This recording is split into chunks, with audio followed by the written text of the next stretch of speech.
মা তোমার কি খাওয়ালো মা? আমার বুকটা চলে যাচ্ছে রে মা। মা তোমার কি খাওয়ালো রে মা? পানি খান, পানি খান, পানি খান, পানি খান। নেন, তোমার শাশুড়ি আম্মা কতদিন পানি খায় না। বাবা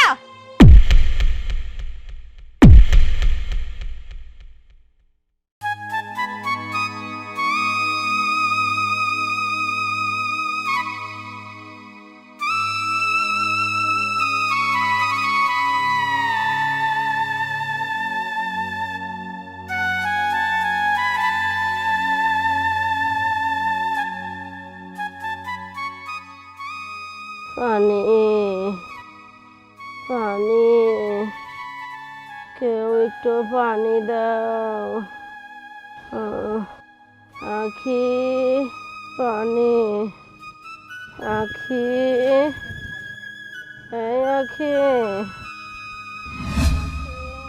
কি হয়েছে মা? এমন ষাঁড়ের মতো চিল্লাচ্ছ কিসের জন্য? আখি রে, আমাকে এক গ্লাস পানি দাও। তৃষ্ণায় আমার কলিজা ফাইটে যাচ্ছে। আহা হা হা, বেচারা পানি খাবে, এক গ্লাস পানি দাও না, তৃষ্ণায় গলা শুকিয়ে গেছে। তুমি এসব কি বলছো? ওকে পানি দিব মানে? আহা আখি, তুমি এত নিষ্ঠুর কেন? বেচারা এক গ্লাস পানি তো খাবে। দাঁড়াও, আমি পানি দিচ্ছি, আমি দাঁড়াও। এই তো পানি এখানে, আর আমি সারা দেশ খুঁজে বেড়াচ্ছি, এর থেকে তো আর ভালো পানি হয় না। যা, এটাই নিয়ে যাই, আমার শাশুড়ি আম্মা পানি খাবে। পানি। এই যে আম্মা, আপনার জন্য পানি নিয়ে আইছি আম্মা। এই যে পানি খান। হ্যাঁ আম্মা, পানি খান, পানি খান, পানি খান, পানি খান।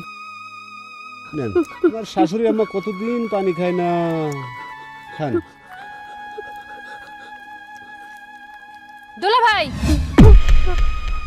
আপনার কি মানুষ নাকি জানোয়ার? এখনো সময় আছে, আমার মাকে ছেড়ে দেন। এই মায়ের জন্য তো দরদ উতলায় উঠছে, তাই না? তোর মাকে তো তখনই ছাড়া হবে যখন তোর মা এই বাড়ির সয় সম্পত্তি সবকিছু আমার নামে লিখে দেবে, ঠিক তখন। চুপ, একদম চুপ। আখি, তুমি ওকে নিয়ে বাড়ির মধ্যে যাও তো, আমি আসছি, যাও। চল। আম্মা, এত কষ্ট সহ্য না করে জমিগুলা লিখে দিলেই তো হয়। না, কিছুতেই না। তোমার মতো শয়তানে আমার এই সয় সম্পত্তি জমি কিচ্ছু লিখে দেব না।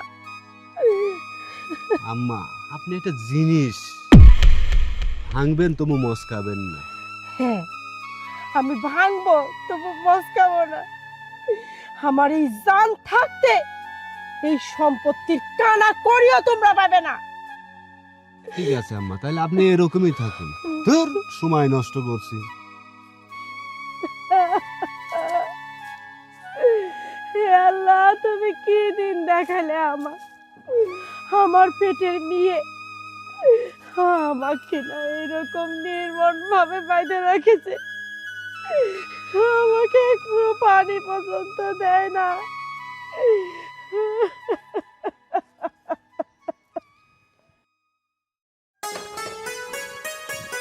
আজকে খাওয়া দাওয়াটা না সেই দারুণ হয়েছে। আসলে অনেক সুন্দর। দাঁড়াও হয়েছে। আখি, তোমার মা ছোট্টবেলা তোমাকে থুয়ে মারা গেছে। আজ পর্যন্ত তোমার গায়ে আমি ফুলের টুক্কা পর্যন্ত দিই নাই, কিন্তু তোদের কার্যকলাপ দেখি আমার ধৈর্যের বাঁধ ভেঙে যাচ্ছে। আসলে তুই যে আমার মেয়ে, সেটার পরিচয় দিতেও ঘৃণা হচ্ছে।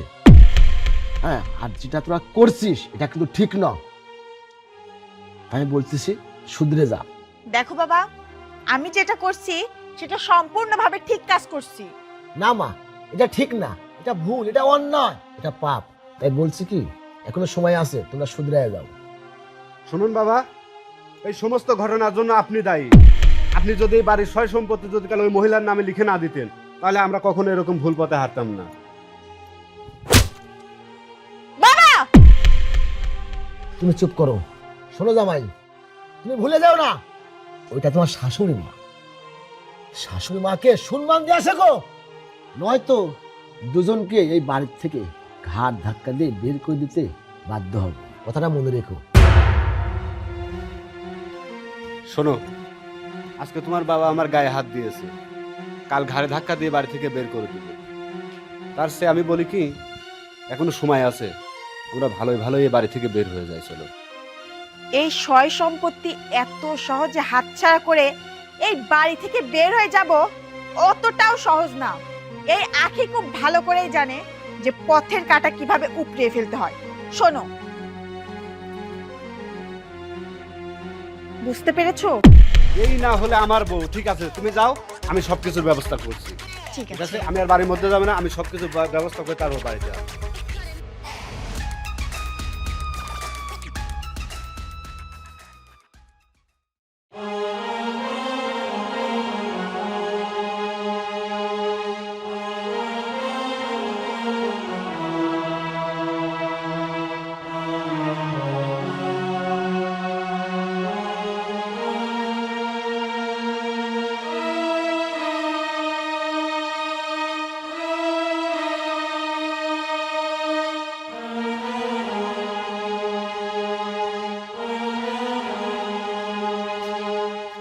বাবা, কালকের ব্যবহারের জন্য আমাদেরকে তুমি ক্ষমা করে দাও। আসলে আমি যেটা করেছি সেটা ভুল, সেটা অন্যায়। বাবা, আগে তো ঠিক কথাই বলেছে। কালকে আমিও আপনার সাথে অনেক বড় অন্যায় করে ফেলেছি, আমাকেও মাফ করে দিবেন। শোনো বাজান, তোমরা যে নিজের ভুলটা বুঝতে পারিস এতে আমি অনেক খুশি। কিন্তু বাবা, তোমার শাশুড়ি মাকে আর কষ্ট দিও না। ওই মানুষটা খুবই ভালো মানুষ, তাই তোমাদের কাছে অনুরোধ, ওই মানুষটাকে আর কষ্ট দিও না। বাবা, তুমি মাকে নিয়ে একদম চিন্তা করো না। আমি তো নিজে মাকে গোসল করিয়ে নিজে হাতে খাওয়াইছি, তারপর মাকে ঘুম পাড়িয়ে তোমার কাছে আসলাম। আখি, তুমি এখনো দাঁড়িয়ে আছো? তুমি বাড়ির মধ্যে যাও, বাবার জন্য 1 গ্লাস শরবত বানিয়ে নিয়ে আসো। আর শোনো, আজকে কিন্তু তুমি নিজে হাতে রান্না করবে, নিজে হাতে রান্না করে তারপর কিন্তু বাবাকে খাওয়াবে। আচ্ছা ঠিক আছে, আমি তাহলে গিয়ে রান্না করি, তুমি বাবাকে নিয়ে এসো। আচ্ছা ঠিক আছে, তুমি যাও। শ্বশুর আব্বা ঘেমে গেছেন আপনি? না, আখের কি শরীরের কি অবস্থা করছেন দেখেন তো। শুনুন আব্বা, আজ থেকে আপনাকে আর কোনো কাজ করতে হবে না, সমস্ত কাজ আমি করব। আপনি শুধু খাবেন আর ঘুমাবেন। ঠিক আছে জামাই বাবাজি, তুমি কাজ করবে, চল এখন যাই। ঠিক আছে আব্বা, চলেন।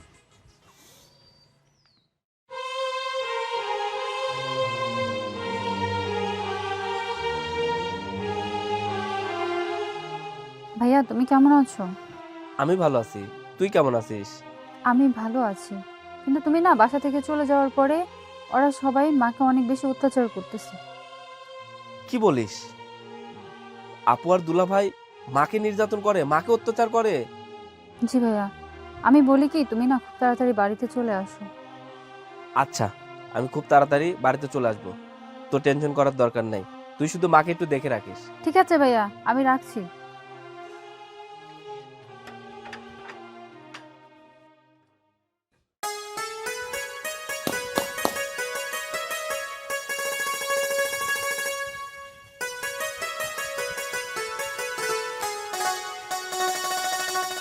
বাবা, মা, আমি তোমার জন্য নিজে হাতে রান্না করে এনেছি। আখি, কথাই বলবে না বাবাকে খাওয়াই দিবে? হ্যাঁ, বাবাকে তো অবশ্যই খাওয়াবো, তবে আজ আমি বাবাকে নিজে হাতে খাওয়াবো। পানিটা দাও। দে রে মা, আমারও পেটে খুব খিদা লাগছে। বাবার মুখটা শুকিয়ে কি হয়ে গেছে? বাবা, এ নাও। বাবা, বলো তো আমার রান্না কেমন স্বাদ হয়েছে? খুব সুন্দর হয়েছে রে মা। এ নাও।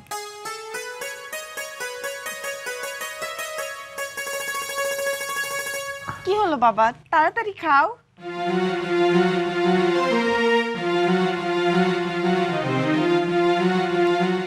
বাবা, চলো মা। মারে মা, তোমার কি খাওয়ালো মা? আমার বুকটা চলে যাচ্ছে রে মা। মা, তোমার কি খাওয়ালো রে মা? আমার খুব কষ্ট হচ্ছে রে মা। ওরে মা, মানে আমার বুকটা জ্বলে পড়ে যাচ্ছে। বাবাজি বাঁচাও। ও মা, মারে আমার বুকটা মানে যাচ্ছে রে মা। আমা মারে, বাবা মারে, এ মা কি খাওয়ালো রে মা, আমার বুকটা জ্বলে পড়ে যাচ্ছে রে মা। নূপুর, নূপুর বাইরে আয় না, দেখ না বাবা কেমন যেন করছে। বাবা, বাবা তোমার কি হয়েছে? কি হয়েছে তোমার বাবা? কি হয়েছে বাবা? তুমি এমন করছো কেন? বলো বাবা কি হয়েছে? মারে, ওরা ওরা আমাকে বলো বাবা। ওরা আমাকে বি- বি- বি-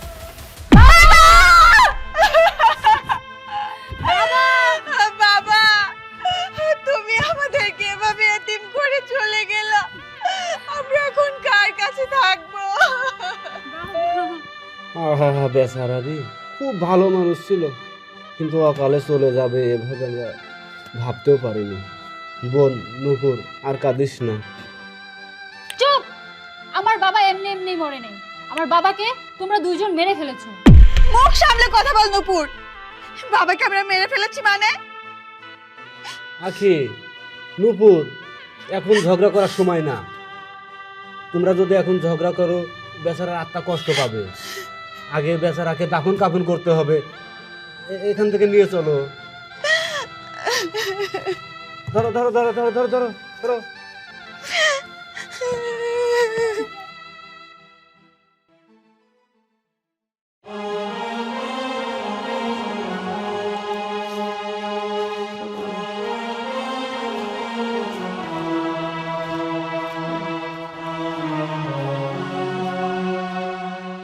আম্মা, আম্মা, এখানে একটা সই করে দিন না আম্মা। আপনার এত কষ্ট আমি জামাই হয়ে আর সহ্য করতে পারছি না আম্মা। সই? কিসের সই করতে কইছাও? আমি কোনো সইটাই করতে পারবো না নে। এই, তুই সই করবি না তো তোর ঘাড়ে সই করবে। সই কর বলছি। না, আমি মরে গেল কোনো সই করব না নে। আরে আপু, দুলা ভাই, তোমরা এই জায়গায়? সারা বাড়ি তোমাদেরকে খুঁজে বেড়াচ্ছি, কিন্তু খুঁজেই পাচ্ছি না। আরে সোহেল তুই? হ্যাঁ বুবু, আমি। আচ্ছা বুবু, তুমি আর দুলা ভাই মিলে যেভাবে মাঠ থেকে সাইন চাচ্ছ, এভাবে বললে কি তোমাকে সাইন করে দিবে? সাইন কিভাবে নিতে হয় আমার থেকে দেখো, ওটা আমার কাছে দাও। দুলা ভাই, ওটা আমার কাছে দাও। ওই হাতটা খুলে দাও।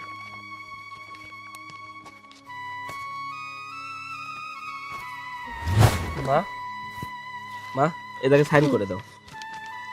নাও, না না, আমি বলছি সাইন করে দাও। আমি কোনো সইটাই করব না নে। আরে মা, আমি বলছি তুমি সাইনটা করে দাও। সাইন করো, তুমি এই জায়গায় সাইন করে দাও।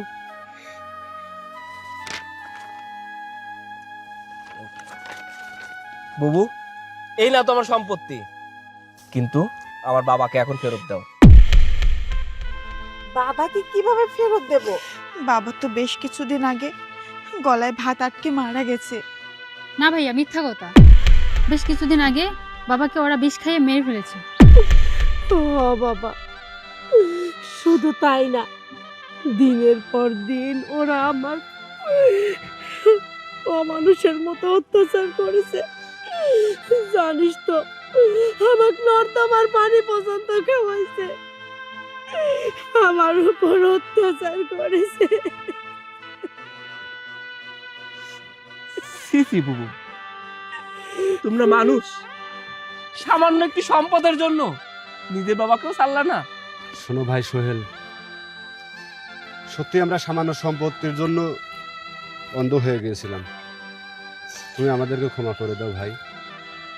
হ্যাঁ সোহেল, তোর দুলাভাই ঠিকই বলছে, তুই আমাদেরকে ক্ষমা করে দে। ক্ষমা? তোদেরকে ক্ষমা করবো আমি? সামান্য সম্পদের জন্য তোর জন্মদাতা বাবাকেও খুন করতে তুই পিছু পা হইলি না।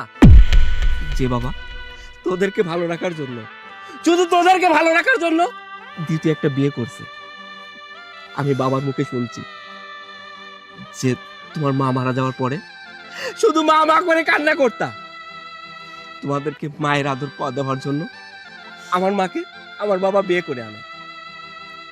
তোমাদের ভালো রাখার জন্য এত কষ্ট করছে, এত পরিশ্রম করছে, এত কষ্ট করে মানুষ করছে, আর সেই বাবাকে তুমি খুন করলা।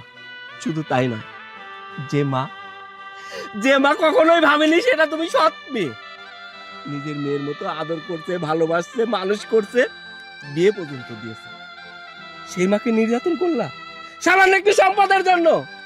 আমাদের বলতা সমস্ত সম্পদ আমরা তোমাকে দিয়ে দিতাম, এখন তো সমস্ত সম্পদ তোমাকে দিয়ে দিয়েছি, তুমি কি পারবা আমার বাবাকে ফেরত দিতে? আমি জানি সেটা তুমি পারবা না, কারণ সেটা কোনোদিনও দেওয়া সম্ভব না। আমার তো খুব ইচ্ছা করছে তোমার বুকটা চিরে দেখতে, যে সেই জায়গায় কোনো মানুষ বাস করে নাকি মানুষ রূপী জানোয়ার বাস করে। আমার তো মনে হয় ওই জায়গায় কোনো জানোয়ারই বাস করে। ওই জায়গায় যদি কোনো মানুষ বাস করতো তাহলে এমন কাজটা তুমি করতে পারতে না। তোমরা আমার বাবাকে বিষ খাইয়ে মেরে ফেলছো না, আজ তোমাদেরকেও সেই বিষ খাইতে হবে। নূপুর, বিষের বোতলটা দে, ধর। দাঁড়াও সোহেল, আইন নিজের হাতে তুলো না। ওরা যে কাজ করছে না, আইনের হাতে ওদেরকে তুলে দাও। না, আমি ওদের নিজে হাতে শাস্তি দেব। ওরা আমার নিষ্পাপ বাবাকে খাবারের সঙ্গে বিষ মিশাই দিয়ে মেরে ফেলছে, ওদেরকে আজকে এই বিষ খেয়ে মরতে হবে। সোহেল, ওদের মতো জানোয়ারকে তুমি মেরো না। চলো ওদেরকে ধরে আমরা থানায় পৌঁছা দেই। ঠিকই বলছেন, ওদের মতো জানোয়ারকে মেরে আমার এই হাত আমি নষ্ট করতে চাই না। ওদের আইনের হাতে তুলে দেব, আইন ওদের বিচার করবে। চল চল।